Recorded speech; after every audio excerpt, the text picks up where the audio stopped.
implementing it.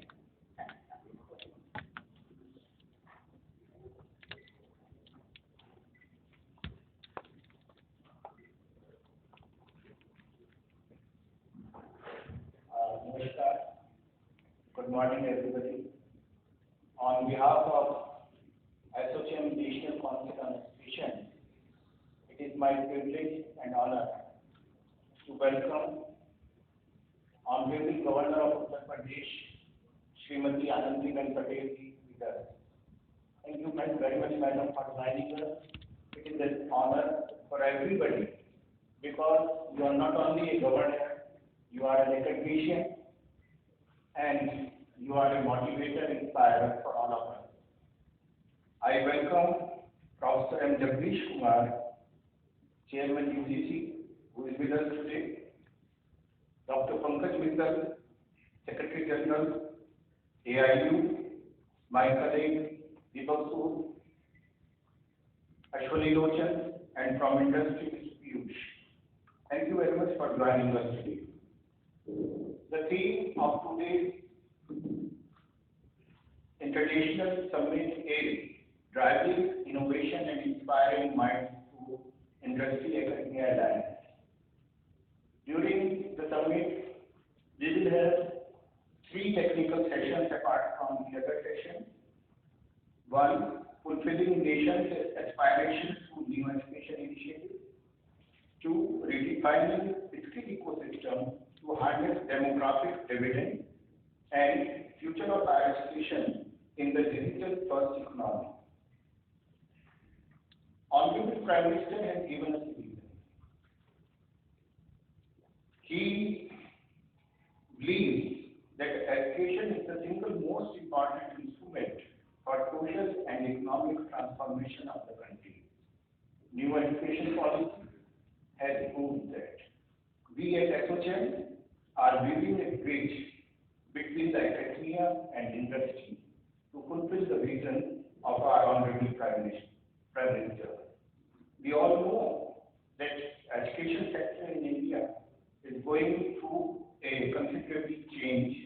As per a report of Ernst & Young, by 2030, nearly 140 million people in the college-going age group, 1 of every 4 graduates will be of Indian origin. It means not only nationally, globally, we have a responsibility.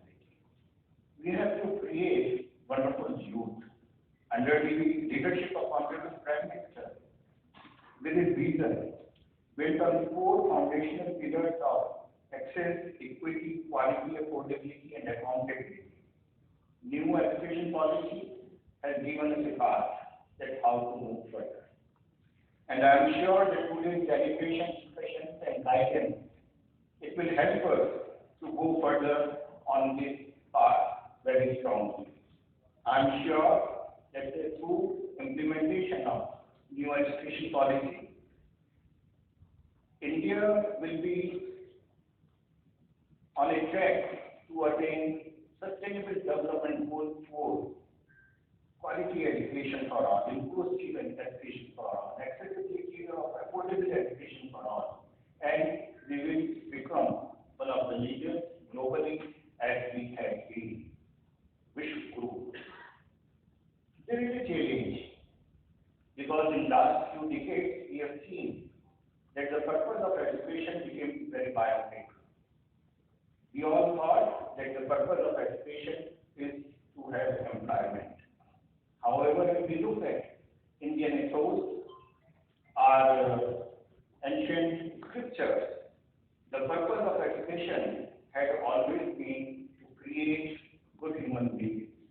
शिक्षा का उद्देश्य था मनोरमा, अच्छे मनुष्य बनाना. I am sure that with the vision of Honorable Prime Minister, the way we all are moving forward, the complete educational ecosystem, the changes we have taken, the new students, the young generation will not only be employable, but they will be physically, mentally, spiritually, and emotionally strong. The future generation will change the complete scenario. We wish to work and we wish to ensure learning should be to know, to do, to be, and to lead together. This is what has been always the philosophy of our country, and I'm sure that we are on the right path for the same in coming future also. Partnership with the industry is very important. As I mentioned, that as ASSOCHAM, we are weaving a bridge between academia and industry. It is very important to have industry with us. Many times we feel that our relationship with industry is not very organic. Generally, we go to the industry with, again, a very selfish reason: give us internships, give our boys job, but we never ask, come with us. Let us empower our youth together. Let us work together. Let us see where are the gaps.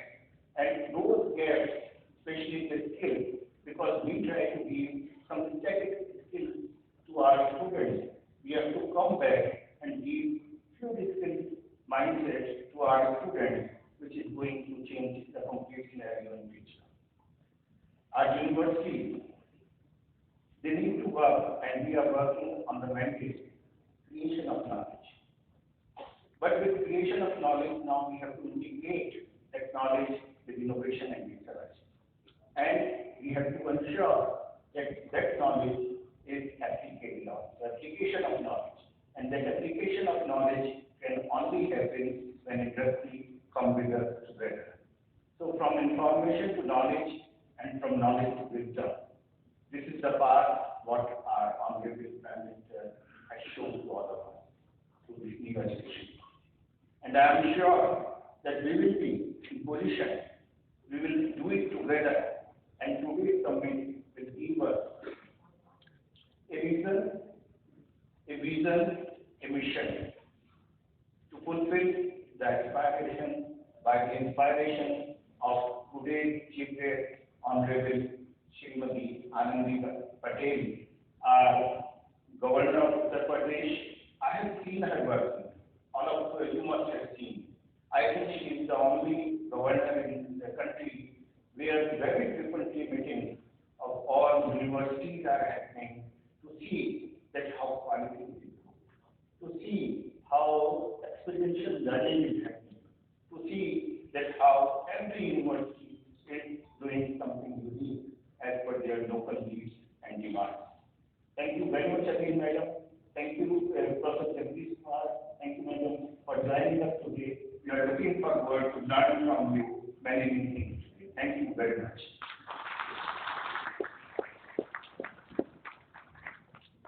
Thank you, sir, for the beautiful, warm welcome to the students. Now, may I invite Mr. Piyush Naidu for the session.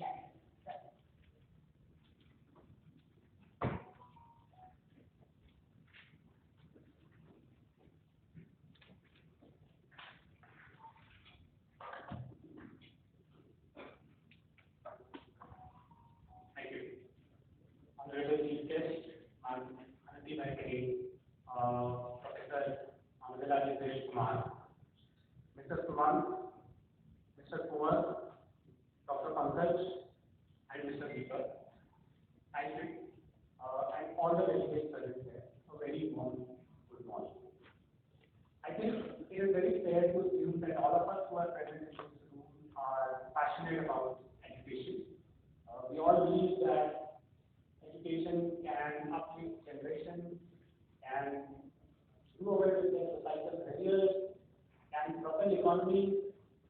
But this topic of education becomes very intense when we take it to the mass segment, the tier 2, tier 3 segment of the nation. It is at that segment where we have a lot of first generation learners.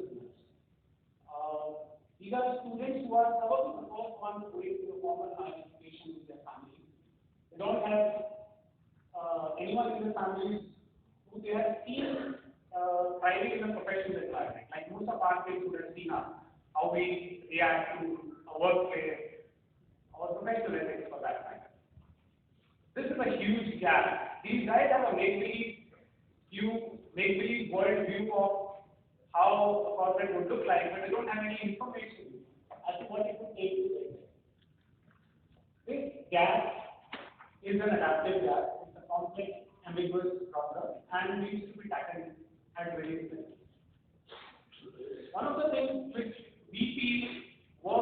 really well is getting the industry integration sooner and more often, more frequent.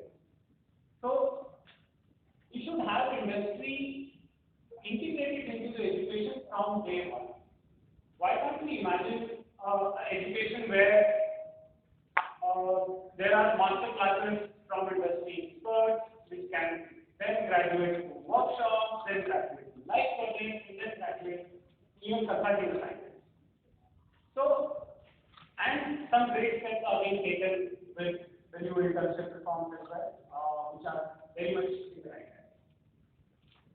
The second aspect which I would like to highlight is the curriculum. The industry is moving at a breakneck speed, and the pandemic has only aggravated that. All of us would have probably laughed at the idea of gig hiring. If you would have heard about it, it would be as prominent as it is now 3 years ago. But it is a reality. So similarly, a lot of other things, the industry is moving at a breakneck speed. Now, our colleges, our universities, they are excellent at giving foundation modules, core concepts, but it is unfair on our part to expect them to adapt so quickly to the changing needs which are changing by the hour. Therefore, we need to provide a layer of choice, a layer of flexibility, which should be in the form of certification, career track, electives, whatever you may call it, wherein the students can, and it's not only to the students, but also to the faculty and also to the overall academic structure as a whole. There should be enough flexibility wherein we can have the students take up those subject areas which are required by the industry today and not just. At the same time, I would also like to mention that the industry expects to be a recipient of the talent pipeline, which I believe that they should also be integrating deeply into the education ecosystem, considering themselves as equal partners. As partners in the India Skills Report, we realize that a lot of BFSI and IT companies have these programs integrated into educational institutes. I encourage more industries and more companies to do so. I think it is worthwhile here to give a shout out to UGC. The way they have reacted in the last 6 months, in fact, I think it's a surprise to all of us. Some morning we wake up and we don't read any update from UGC or some transformational reform is not there. So I really congratulate these on allowing industry experts as faculty members, dual degree, and even focusing on small aspects like mental development for students. I think it's something we are experiencing something transformational. And also a big shout out to the new education policy. The way it is envisioning integration of industry into education is nothing short of exemplary, and the multidisciplinary institutes, that vision as well aligns very well to the overall industry integration into the education. To conclude, I would just say that the academia industry alliance is a chain. It's always a chain, there is always a gap which we are always chasing. The incremental steps are definitely going to help us, but we need to really shun that gap. We need something closer to overall, which I feel we are right now. Thank you very much.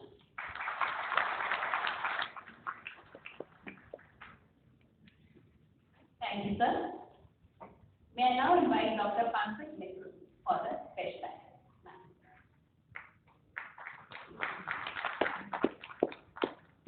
Thank you very much.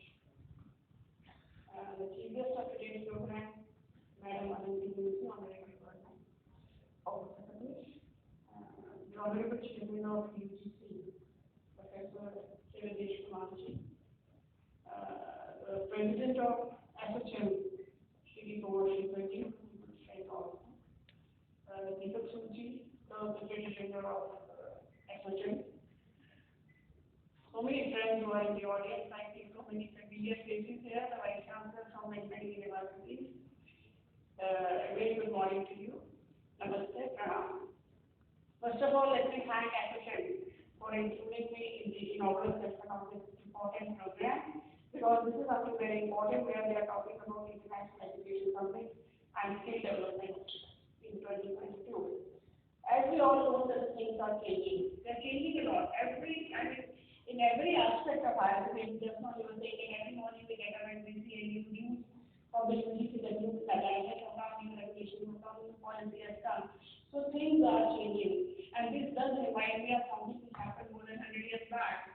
And this I have repeated very often in many conferences, that in 1905, Einstein gave a question paper to his students. And when the teaching assistant saw the question paper, he gave writing back to Einstein saying, "Sir, could it be okay?" He said, "What happened?" He said, "Sir, there is something very wrong, could it be okay?" He said, "What happened?" He said, "Sir, this is the same question paper you gave to the same set of students last year also. The same question paper this year. So there is a terrible mistake." So Einstein smiled. He said, "Koi gati nahi hai.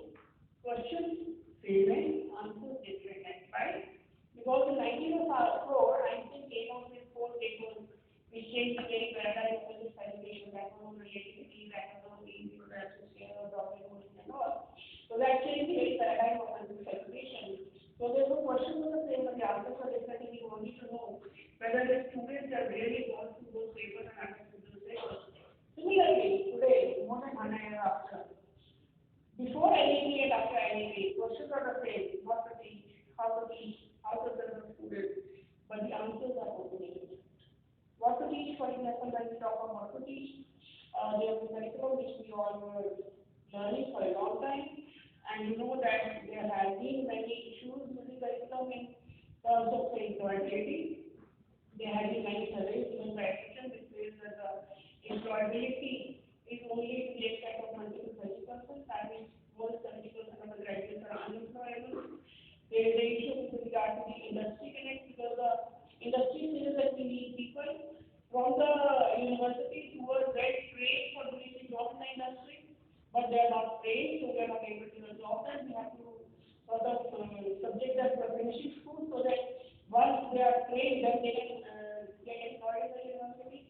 So there are many issues. So this national education policy, I say many things. It has talked about multidisciplinary education, it has talked about interdisciplinary education, it has talked about 4-year education where 4th year can be devoted either to research or to the skill education. It has talked about the very novel concept of ABC, academic bent of credit, where the student has a full liberty to do whatever he wants to do, whatever he wants to study, from wherever he wants to study and whenever he wants to study. So a number of courses can be done from multiple universities, and then that can be clubbed together and he or she can get a degree. These types of innovations are there in the curriculum. And then one important thing where I must say very, very relevant is the internships and the apprenticeship. The national education policy says that for every program and in every semester there will be an internship. So the universities will be looking forward to the industry for getting the internship opportunities for their students. Yesterday only we saw a circular from the UGC where it says that the internship is compulsory in Intl, of course. The internship is compulsory for every graduate. So it is for the industry to come forward and to give the internship opportunities to the university. At AIU, we are collaborating with CII in one of the projects called 100 project, in which 100 universities and 100 industries will collaborate with each other one-to-one, so that the students get an opportunity to interact with the industry people, and the faculty gets an opportunity to interact with the faculty and do sponsor research or whatever kind of collaboration between the university and the industry. So, internship as well as apprenticeship. Now, there are many programs in the university. Even the HRD and the UGC came up with a program, which is an apprenticeship embedded program from day one, especially for local universities. From the day one, the students are enrolled as apprentices in some industry, and then they study and come out, they are already trained for a particular job. So, what to teach is totally now different. Pre-NEP is pre-COVID to post-NEP is post-COVID. Now, second question, how to teach? How to teach? So far, we were all following the method of lecture teaching, where it was mostly information given to the student and information was given to the teacher, and the student of the information management. So now the policy talks about flipped classroom model, in which they are talking about that the students will be given the text or the audio or the videos in advance. It could be the videos of the teacher, or it could be the videos which are already there in it, because a lot of material is there. So many edtech companies are come, which are having so many courses or online courses. So the students can be reading that or listening to the videos or studying at home, and in the class what happens? Only discussion happens. Only a group discussion, understanding, rationalization, problem solving, reasoning. So the result will be that the understanding will be better, application will be better rather than the overall learning, and the students when they come out, they will be more intolerant than before. So how to teach is totally going to change. And the use of technology. The use of technology will be something which COVID has taught. Somebody asked me, who is the best teacher of 2020? I said COVID. Because COVID is teaching us how to use the technology. We were wanting to use the technology for a long time. I have been in UGC for 20 years. So in UGC, we were trying very hard that teachers should use the technology for teaching. But we were not getting so successful as it happened during the COVID time. So that was one opportunity. That during COVID, technology was used to a very large extent. And now online education is not going to be something which will go away with COVID. It is going to stay. And blended education will be something which will be there forever. So how to teach is also changing, and how to assess and evaluate the students. So far, again, you know that 3R examination at the end of the semester was a way in which we were assessing the students. And we also saw that how difficult it was to take that 3R examination, because offline was not possible due to pandemic, and online was not possible due to the digital divide which is existing in the country. And in any case, policy also says that the 3R examination at the end of the semester is not a right way to assess the students. So what is the right way? Continuous assessment and evaluation throughout the semester, which could be through multiple ways. I mean, it could be activities, it could be projects, it could be group discussions, it could be face-to-face interviews, it could be assignments. Hundreds of ways are there, but the assessment should be continuous from entry into the semester till the end of the semester. And one very important thing again, which was lacking in our university system, was the graduate education system, Indian knowledge system. The students were not made aware of. Again, that is something which the policy has very categorically mentioned that it should be taken care of. Therefore, I'll be ending my address with this thing, that now the policy has told us that how the answers are different, but it is for the universities to write those new answers in their, say, textbooks, audiences, and then transform the way the students are learning. We don't want informative learning, we want transformative learning. And the national education policy has shown us a way that how to move towards transformative learning. So thank you very much, and I hope that India will become visionary once again, once this national education policy is implemented in the academic. Thank you very much.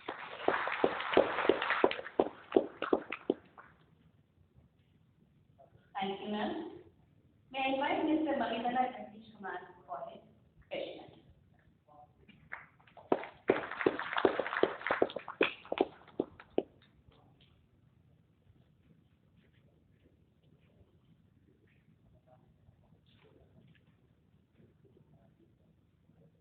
Honorable Governor of Pradesh and my distinguished colleagues, it's my honor and privilege to be here and share some of my thoughts with you. UGC is working on a dream of providing quality higher education to everyone who wants to study, so that they can learn, relearn, unlearn, so that they can skill, reskill, upskill, and craft skill. And our dream is derived from the vision of the national education policy. And the vision of the national education policy designed to meet the aspirations of our youth. And what are the aspirations of our youth? As someone who has interacted with young people throughout my career, and I still teach at IIT Delhi. I'm a professor of electrical engineering at IIT Delhi. I can tell you the aspirations of today's youth. They would like to become lifelong learners. They would like to become critical thinkers. They want to be problem solvers. They want to take risks and fail, learn from the failure. They want to build a team. They want to lead teams. They want to be empathetic. They want to be good communicators. And ultimately, they want to be good human beings. And if you look at the higher educational institutions, not just in India, but across the globe, the higher education is very rigid. It doesn't understand that students have different cognitive abilities, students have different financial capabilities, they have different needs and different aspirations. So one of the biggest challenges for us is how to introduce flexibility in our higher education system. And that is where the national education policy becomes an important mission for all of us. Some of you have mentioned that in the recent past, many reforms have started coming from UGC. I joined at UGC on 7th February, about 3 months back. During the last 3 months, within UGC itself, we have been discussing very intensely how to make UGC as an organization more responsive, more accountable to the stakeholders. It is important that as a regulator, we stand by you. We create systems which will enable you to strengthen the higher educational system in our country. And just this afternoon at 3 o'clock, we have a program known as Samvad. Myself and all my top officials in UGC, we will be available in a live program to all the stakeholders across the country, answering the questions from the stakeholders. One of the important things for any regulator is to listen to the stakeholders, understand their concerns, understand the challenges that they are facing, and come up with solutions. Let me assure you that whatever UGC is going to do in the coming months and years will ensure that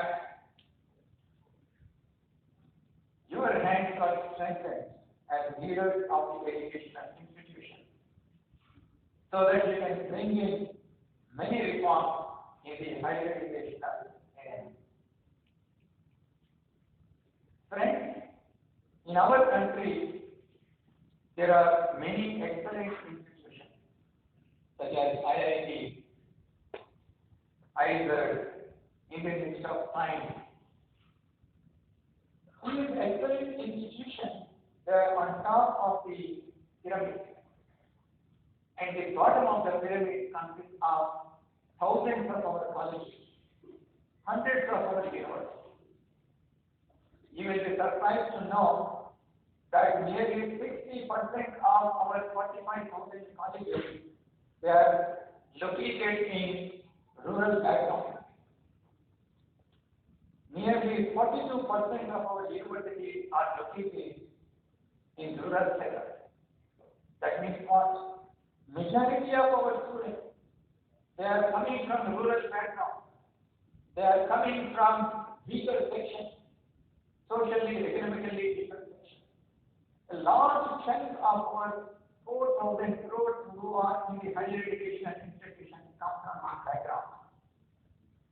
Unless these students are provided with opportunity to gain knowledge and skills, excellence cannot be maintained. As educators, therefore, it is our first priority to make sure that the processes in our higher educational institutions are aligned to take care of our students coming from rural areas, from remote areas, coming from socially and economically weaker sections. But how can we do that? If you look at the admission processes of many universities and colleges, the competition is so high in a place like ANU, where students from very poor families come and they get transformed within few years and contribute immensely to the growth of our country. If I take ANU as an example, we admit only about 3% of the total applicants. And what about the remaining 97% of the applicants?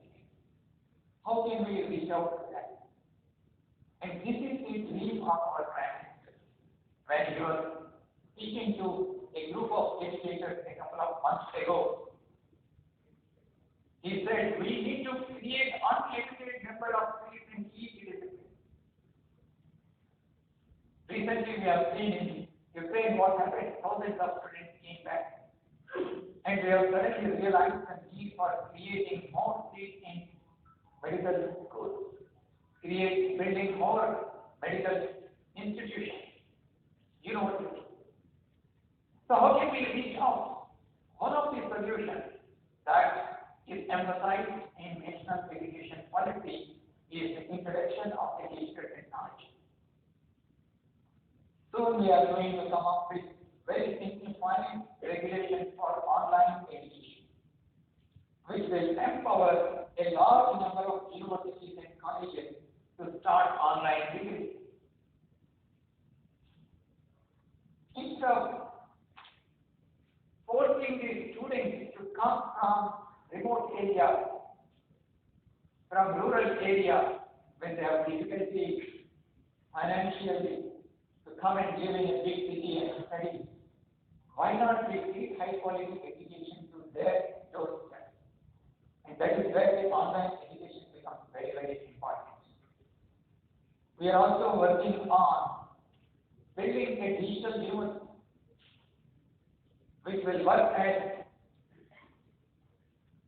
a university which will offer degrees in multiple areas, certificates, diploma, degree level program. The highest quality of lectures and programs will be available in this digital university. We will make sure that the students who study online programs will also have internships, will also have experiential learning. There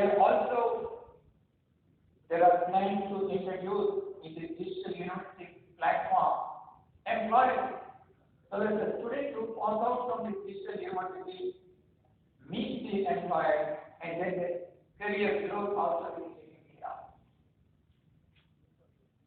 You have also heard about internationalization of our higher education. Soon we are going to come up with regulations which will enable our Indian universities to establish our campuses across.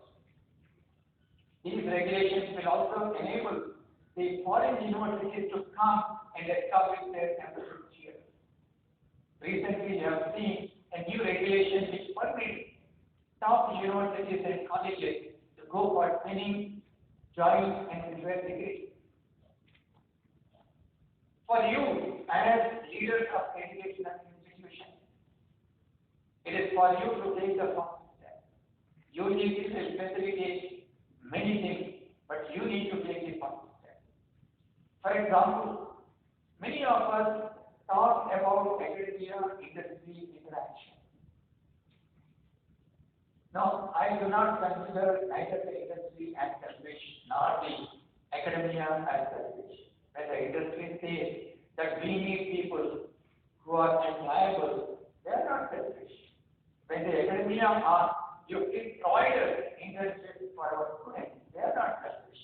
We are all partners in the same process of building our country so that it becomes socially and academically, technologically a strong country in this world. But for this to happen, both sides have to take the first step. In the universities, UGC has recently considered the possibility of creating professors of practice. Many of you could offer lectures, programs in emerging areas in the university. Similarly, we are also coming up with schemes where our students can go for internships, not just only in industry, but in the social sector, in other areas, so that our students will become complete human beings. We do not want our students to become curiosity-driven, pleasure-seeking human animals.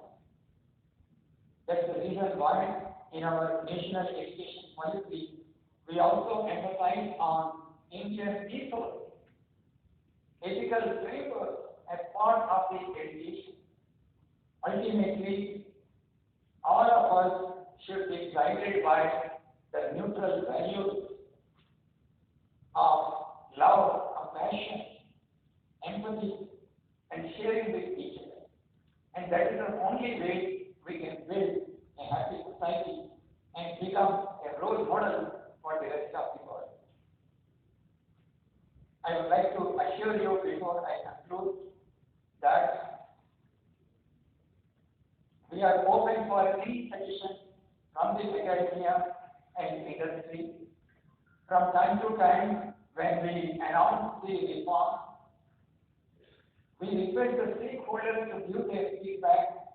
Please actively participate in giving your feedback so that whatever regulations we are thinking of can consider the suggestions that are coming from leaders like you, both in academia and industry. In the coming months and years, many reforms are going to take place, and today higher education is an exciting arena, and let us work together. Let us transform our higher education